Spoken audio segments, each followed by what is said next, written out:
Ay, Hello. sa pangalan po ng dakilang Panginoon Yesu Cristo, isang mapagkaplang hapon sa bawat isa. Hindi po tayo sa pagpatuloy ng ating gawain, sa ating po ibigyan ng buhay o pahutan ang panasitas na ipinagkakalo para sa araw na ito. Ngayon, dapat tayo dito sa isang sitas. Sabi po sa Ebanghelyo ni San Marcos, sa Kapitulo 7, versikulo 1 hanggang 13. At nakisama sa kanila ang mga Pariseo at ilan sa mga iskriba na nagsipanggaling sa Jerusalem. Ngayon po, kung awalin natin, andoon yung ating dakilang Panginoon. Nandun din naman yung kanyang 12 alagad at iba pang mga sumusunod sa ating dakilang Panginoon. Siyempre, sa buhay-buhay ng ating dakilang Panginoon. Meron doon kontrabida.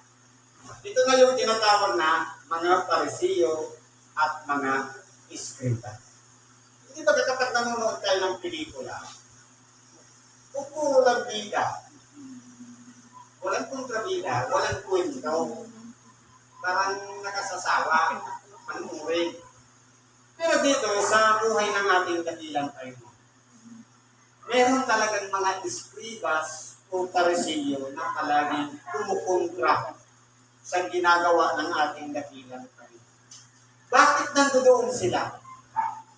Para, kung walang kukontra, hindi maipapaliwanag ng ating dakilang Panginoon yung mga bagay-bagay na ayon sa kalooban ng kanyang ina. Dahil walang question. Pero nandun yung mga eskribas at Pariseo, sila yung may malalakas na loob para magtanong, para mag-usisa, para sumubok, at higit sa lahat, tuksohin ang ating dakilang Panginoon sa kanyang mga ginagawa. Kaya ulitin na natin. Alam ng Diyos na tayong mga tao ay binigyan niya ng isang karunungan, kaalaman, upang magsaliksik at pumili ng daan na dapat nating daanan o tahakin. Si Satanas, nasa ilalim niya, kayang-kaya niyang sumilip, pero bakit hinahayaan niyang nariyan siya? Para ang tao, dahil binigyan niya ng karunungan at kalayaan, pumili kung ano yung susundan niya. Masama o mabuti. Magiging mangmang o marunong. Magiging mapagmataas o mapagkumbaba. Meron kayong pagpipilian. Kaya, parang maganda ang laban dito sa ibabaw ng sanlibutan. Pinabayaan na lang si Satanas. Na din sa buhay din ng ating dakilang Panginoon, nandun din ang mga eskribas at Pariseo. Kahit din sa ating mga lingkod ng Diyos, sa totoong buhay, meron din kontrabida sa buhay natin. Minsan gusto natin magsimba yung magulang natin o kapatid, huwag kang pupunta doon. Dito ka lang, hindi ka namang magsimba, manood ka ng TV. Sabi ko, lahat tayo, meron kontrabida sa buhay natin. Kung sa Panginoon na meron, kung sa Diyos meron, sa totoong buhay meron din. Sabi dito, at kanilang nakakita nilang sa kanyang mga alagad na nagsisigay ng nilang tinapay ng mga kamay na marumi. Sa makatuwid bagay, mga kamay na hindi hinugasan. Meron po kasing tinatawag na kaugalian yung mga eskribas at mga Pariseo na doon, kahit sa panahon ngayon, ipinapatupad pa. Ito po yung galing po yun sa mga salit-saling sabi ng mga matatanda. Hindi ba kung titingnan natin? Sa aral na binibigay ng ating dakilang Panginoon, ang kumain na hindi maghugas ng kamay, hindi siya karumang kumain. Halimbawa, tayo lingkod ng Diyos. Sabi nga, nakupira ka, tapos kung tumawag ka ng tinapay, sinubog mo, hindi man lang naghugas ng kamay. Sa kalooban ng Diyos, hindi po karumal-dumal. Bakit? Dahil sa oras na magkasakit, yung nagsubok na hindi naghugas ng kamay, hindi niya mahahawa ang iba, sarili lang. Eh, nasumansitin niya na rin. Kahit hindi niya ipakita na maghugas siya ng kamay, basta alam niya, malinis ang kanyang kamay. At naniniwala siya, hindi siya mapapamot. Ibig sabihin pala, kailangan din natin ng bad bacteria sa ating katawan. Hindi puro good. Mag-observe tayo sa mga magulang na palaging inilalagay ang kanyang anak sa malinis na kalagayan. Pagkabi na, sabi sa dito, sobrang tumis. Pag sobrang linis ng bata, anong pinalalabasan? Baka itayin. Katulad sa magulang, may kulang na. Pansinin natin yung tayo, palaging malinis, laging naliligo, ikumpara natin doon sa mga sira-ulo din sa labas na walang ligo. Sino yung sakiti? Meron bang ipinuntay na ng talim? Nagawala? Nakukuha sila sa bacteria. Nag-pandemic na nga lang, kung titingnan natin, in-apply yung paghugas ng kamay, pag-alcohol, pag-sanitize, pag-face mask, pag-face shield.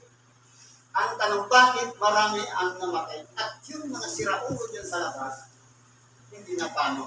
Pinupulot pa na nila yung biswas, sinusuot sa kanila, pero hindi na ano. Iyon ay malaking tanong. Bakit nangyari yan? Dahil ang pinapasunod na mana sa salit-saling sabi ng matatanda na pinapatupad ng mga eskribas at parisiyo sa makabagong panahon, ito na yung mga doktor. Diba?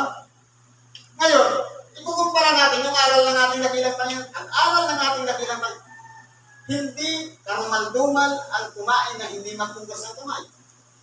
Kaya titingnan po natin, ang sobrang paghigpit ng panahon ng pandemic para ang tao maghugas, lagi ng kamay, kahit pagod na. Kaya hindi pinalabasan, sakiti. Hindi ba kami mga doktor noon? Na balot ka na ng plastic para lang sabihin na makaiwas sa pandemic. Bakit may namatay? Dahil, anong gagawin mo? Kung pawis ka na, tapos maliligo ka, simple pasma. Pagsak ang katawan, mamamatay. Dahil kung ito yung pagkakatuwag ng Diyos sa tao, meron siyang resistensya na pumupuntor at lumalaban upang mabuhay tayo dito sa ibabaw ng sangin. Alam niya na ang bad bacteria kailangan natin. Kaya hindi tingnan po natin dito, naman natin yan sa mga eskribas at mga parisiyo na salit-salit sabi. Sinabi ng mga magulang na mana ng anak natin sa nagsapasalit-salit na. At ngayon, ito na yung pinagbabatayan ng mga eskribas at mga parisiyo. Kaya ang ginagawa ng eskribas at parisiyo, ang pumuna sa pinagagawa ng mga nakataligid sa ating dakilang Panginoon. Sapagkat ang mga parisiyo at ang lahat ng mga Hudyo ay hindi nagsisikain kundi muna maghuhugas na maingat ng mga kamay at pinaghahawakan ang salit-saling sabi ng matatanda. Kumbaga, masyado po silang mahigpit doon sa salit-saling sabi ng matatanda. Sabi dito, at kung nagsisitanggaling sila sa pamilihan, kung hindi muna nangaguhugas, ay hindi sila nagsisikain. At may iba pa, maraming bagay na kanilang ginana upang ganapin gaya ng mga paghuhugas ng mga inuman at ng mga saro at ng mga inumang kanso. Pero dito, ano ang pagkakaiba? Kasi po dito, bago po halimbawa, nakaligpit yung gamit mo doon sa lagayan ng mga baso, plato. Ito po kasi yung saling-saling sabi ng matatanda. Hindi naman siya marunit, pero kinakailangan pahugasan muli bago gamitin. Kumbaga, sobrang takot nila nga, bakit sila mapahamak tayo? Hugas na nga, naka-arrange na nga. Kinakailangan hugasan na naman ulit. sa sinasabi na ginamit na natin, yun talaga tayo na kailangan hugasan. Dahil maninigas talaga kung yung, siyempre, ang pagkain natin, di puro bakterya, kung sa bakterya, kung dyan, o ano ba man, siyempre, yun talaga, makakapahamak na yun. Pero kung halimbawa, dati nang malinis, bago mo gamitin, hugasan mo na naman. Yun ang pagkakaila dito. Eh, yun ang ibig sabihin niya. At ganun din, doon sa mga galing sa pamilihan. Sa panahon ngayon, kinakailangan talagang gawin na rin yan. Bakit? Kasi hindi nakatulad noon na press pa yung mga gulay at prutas. Ngayon din nilalagay ng formalin. Naginala, bakit? Kung sirpa natin, bakit yung kamatis, kung i-extend yung buhay niya sa shelf, ano siya tumagal, samantalang yung kaedad niya na parehas ng pinitas, yung isang araw, bulok na. Bakit siya hindi pa bulok? Kaya mayroong chemical na nilagay para hindi siya masira. Yun talaga, pwede natin yung hugasan. Kaya sino bang papayag na kakain tayo puro na ng chemical? Diba? Ngayon, ito yung pamantayan ng eskribas at mga Pariseo. Pupunta ka ng pamilihan, hugas ka ng kamay, yung binili mo, hugasan mo rin. Ganon din yung gagamitin mo na lang, uhugasan mo pa ulit. Yun po yung namano nila sa sabi ng matatanda. Ngayon, nag-react na. At siya'y tinanong ng mga Pariseo at ng mga eskribas, bakit ang iyong mga alagad ay hindi nagsisilatan ng ayon sa salit-saling sabi ng matatanda? Kundi nagsisikain sila ng kanilang tinapay ng mga kamay na karunatuman? Ang tanong, bakit yung mga alagad mo hindi nagsisisunod sa ayon sa salit-saling sabi ng matatanda? Yun ba ay tanong para sa mga alagad? O kini-question niya si Kristo, bakit hinahayaan lang ng ating dakilang Panginoon? Na kumbaga, hindi sinisita ng ating dakilang Panginoon yung ginagawa ng mga alagad niya. Ang sagot ng ating dakilang Panginoon, at sinabi niya sa kanila, mabuti ang pagkahula ni Isaias tungkol sa inyong mga mapagpainbabaw. Ayon sa nasusulat, ang bayang ito'y ginagalang ako ng kanilang mga labi, kapapwat ang kanilang puso ay malayo sa akin. Kasi po yung mga eskribas at Pariseo, kumikilala din sila sa Diyos. Rumirespeto sila sa Diyos. Pinangahawakan pa nga nila yung mga kautosan na mula sa panahon ni Moises, yun po ay mahigpit nilang pinangahawakan at pinapatupad. Niluluwalhati nila ang Diyos, kinikilala nila, pero ang kanilang puso malayo. Bakit po? Kasi ang pinaka-purpose lang nila, mag-question, magtanong, magpusisa. Kaya hindi na natin, hindi baga, kapag ang isang tao, meron kang pagpapahalaga sa iyong kapwa, sasawayin mo siya. Pero kung questionin mo lang yung ginawa niya, magiging bukong na tayo. Kasi dapat, kung may pagpapahalaga tayo, malapit yung puso natin sa ating kapwa, unang-una, wawarin na natin siya. Unang-una, kung may pagpapahalaga tayo sa ating kapwa, bibigyan natin siya ng paalala na huwag mong gawin niya. Pero kung ang purpose lang, sitahin. Mali yung ginawa ko pagkatapos kung hindi mo naman itinumit, magiging katulad tayo ng mga eskribas at mga Pariseo. Puro lang sita. Puro lang yung nakikita saan nyo. Pero hindi naman kaya nilang ituwid yung pamumuhay. Kaya malayo yung puso. Dahil hanggang bibig lang, pero yung puso hindi gumagana. Katulad lang, halimbawa, alam natin, high blood, pero sinaway lang natin, bakit ka kumain yan? Pero kung pinalalahan natin, pagkatapos ng bayan, hindi bukas kung ka nakakain ulit. Dahil alam mo, ibig sabihin, matira din po. Pero kung sinita lang, nagdamdam pa, yun ang masama. Kung baga, nakasakit tayo ng kalooban ng kapwa. Yun po yung sinasabing, itinagalang ako ng kanilang mga labi, datapot ang kanilang puso ay malayo sa akin. Kasi kung walang pagpapahalaga sa kapwa, hindi ba tayo, likha ng Diyos, ayon sa kanyang wangis, ayon sa kanyang larawan. Tumingin tayo sa kaliwa. Yan din ang larawan ng Diyos, ayon din sa kanyang wangis.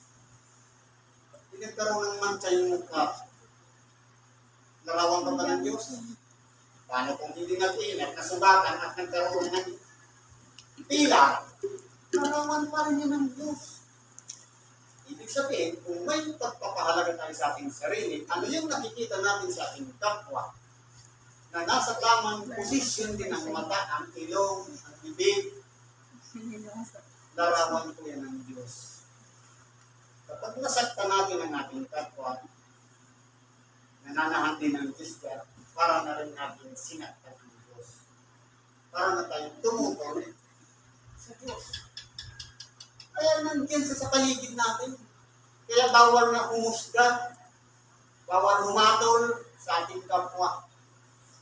Kaya ang Ebanghelyo, ipinangangaral para bawat isa sa atin, malaman natin kung tayo ba ay karapat-dapat o hindi karapat-dapat sa Diyos. Depende po sa unawa na ipinagdalo sa bawat isa sa atin. Sabi nito, dapat po walang kabuluhan ang pagsamba nila sa atin. Kaya kung halimbawa, marunong tayong manalangin, napiperfect natin isang buwan, walang pati, nagsisimba tayo, linggo-linggo, parati tayo nasa simbahan, kung yun. Pero, kung yung paggalang na yun, wala sa puso, walang kabuluhan ang pagsamba. Magiging useless lang. Kahit na-perfect natin yung ayuno, linggo-linggo nasa simbahan tayo. Pero, hanggang bibig lang yung ating alam, walang pagpapahalaga sa kapwa, hindi umitiran ang puso o pag-ibig sa kapwa. Useless yung pagsimba. Nalangin pa tayo, nagsimba pa tayo. Para lang tayong walang natutunan. Nilisan ninyo ang utos ng Diyos at inyong pinangawakan ang salit-saling sabi ng mga tao. Ito ang sinabi niya sa mga Pariseo, na dapat sana yung aral mula sa Diyos, yun ang kanilang itinuturo. Pero ano nangyari? Hindi na po nila yung tinuturo. Kundi yung salit-saling sabi ng matatanda, ito yung ipinapasok nila. Nilisan yung aral mula sa Diyos, pinalitan ng salit-saling sabi ng matatanda. At sinabi niya sa kanila, totoong itinatakbo ninyo ang utos ng Diyos upang maganap ang ninyo ang mga salit-saling sabi. Kaya, alin ba ang mas mahalaga sa atin? Yung mga salit-saling sabi ng matatanda, o yung mga sabi-sabi, o yung aral ng Diyos? Hindi ba minsan kapag may patay sabi, huwag kayo ka nga magwalis, dahil may patay. Ano yun? Aral mula sa Diyos. O saling-saling sabi ng matatanda. Huwag ka rin kangan magpukpok sa gabi. Aral tayo ng Diyos, o saling-saling sabi ng matatanda. Ngayon, nabubuksan ang isipan ng tao. Mayroong mga bagay na napasok sa ating pag-iisip na galing lang sa saling-saling sabi ng matatanda. Pero kung lumabas ang mga kasulatan, unti-unti na kung nabago ang pananaw ng tao. Dahil nandito, walang mga bawal. Ang mga bawalan dito, yung sa sarili nating disiplina ng pagsunod sa kalooban ng Diyos. Mayroong limitasyon lang. Na halimbawa, kung anong nakita natin, nakita lang. Huwag na natin pusgahan. Hanggang doon na lang dapat ang ginagawa natin. Tapos yung pag-iingat natin ayon sa kalooban ng Diyos, yung pagsunod sa kanyang kalooban. Yung will na pinagkaloob sa bawat isa sa atin. Yun po dapat ang manahan sa bawat isa sa atin. Sabi dito, sapagkat sinabi ni Moises, igalang mo ang iyong ama at ang iyong ina, at ang manungayaw sa ama o ina ay namatay siyang walang pagsala. Anong nakasulat? Igalan mo ang iyong ama at ang iyong ina. Kapag naging masama ang pag-uugali ng anak sa kanyang ama at ina, kung manungayaw, wala nang dahilan, patayin. Yan ang dapat sa Moises. Datapwat, sinasabi ninyo, kung sabihin ng isang tao sa kanyang ama o ang kanyang ina, iyaw mangyayari at pinabanin mo sa akin ay korban sa magatuwing bagay. Hain sa Diyos. Na kumbaga, okay na, malaki na ito, yung pakinabangin mo sa akin, sa halip na nagkasakit pa yung anak, pwede mo naman sanang dalhin sa doktor. Wala.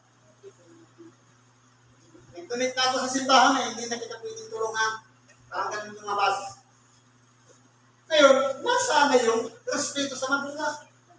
Na ang pinakasurse ng mahabang buhay at mabuting buhay para maging mabuti tayong isang tao dito sa ibabaw ng isang lipunan at para humaba ang ating buhay, walang iba. Respeto sa magulang, igala ang iyong ama at ina. Ito ang unang utos na may pangako. Kaya, saan ba yung ini-expect natin na mahabang buhay? Kung mapapunti ang ating pagkatao dito sa ibabaw ng isang lipunan, kung yung pagrespeto na lang sa magulang, hindi magawa. At dahil active sa simbahan, sa halip na nakita na yung magulang na may sakit, para dalhin sa ospital, para ipagamot, ang nangyari, yung itutulong ko sa magulang ko, wala, idudonate ko na lang sa simbahan. Nasaan na yung respeto? Kaya yun po yung ini-input. Ang nangyayari, na-donate ko na sa simbahan, yung para sa pangpagamot, ni mama at papa. Kung nasaan na yung respeto, siyempre, priority pa rin natin yung magulang. Ang simbahan, sino-sino yung nakikinabang ng binigyan mo? Napapabuti ba ang simbahan? Lumabo pa? Na-construct ba o hindi? Eh kung hindi rin lang, yung priority mo na lang yung magulang. Nasunod po yung kalooban ng Diyos. Sabi nito, dapat sinasabi ninyo, kung sabihin ng isang tao sa hindi ba hindi na ninyo siya pinabayaan gumawa ng anuman ukol sa kanyang ama o sa kanyang ina. Ganun po kasi yung ginawa ng mga Parisiyo, na dapat sana irespeto yung magulang, tulungan ng magulang. Ang nangyari, imbis na yung bagay na iniukol ng mga anak para sa magulang, nakukuha kanila yung atensyon. Pati yung financial, na dapat sana tulungan ng magulang, na napupunta sa donasyon. Ito po yung kinalabasan.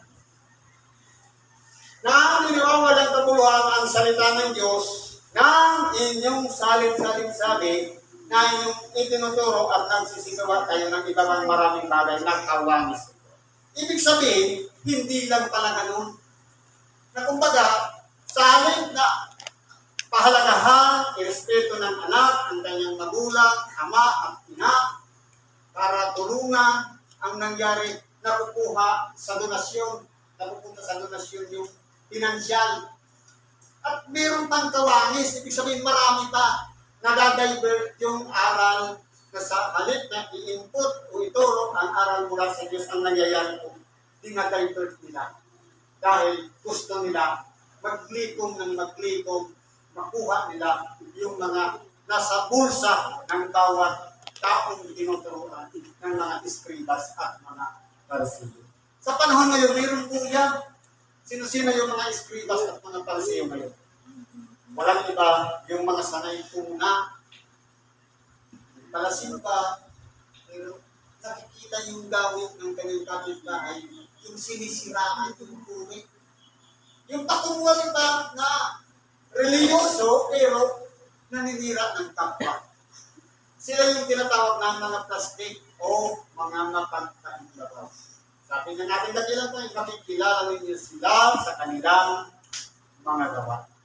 Kaya kung halimbawa, doble kara, pagdating sa paglilingkod, sa pagsamba, magasaling, palaging nananalangin o mag-aayuno, palaging nakikinig ng Ebanghelyo, tingnan po natin yung ugali. Kapag naninira ng kapwa, ang tawag doon, mapagpainbabaw o plastic. Yun po yung mga makapaging parasido. Sa walang iba, sita ng sita. Palagi nakikita yung mali, hindi nakita yung mabuti. Yun po yung mga sarado ang pag-iisip na walang iba. Puro na lang puna sa kanilang kapwa. Siguro po, nandito na lang, pag-ibagin natin sa oras na ito. Salamat po sa Diyos. At ano man po ang ating mga kailangan, ilapit po natin yan sa Diyos at hingin niya. Bawat isa sa atin, natulungan tayo sa lahat ng ating mga financial man yan, problema, malunasan ng ating karanasan. Lahat ng yan, itulong natin sa Diyos, sa pangalan ni Kristo. Salamat at kapagpalang natin sa bawat isa.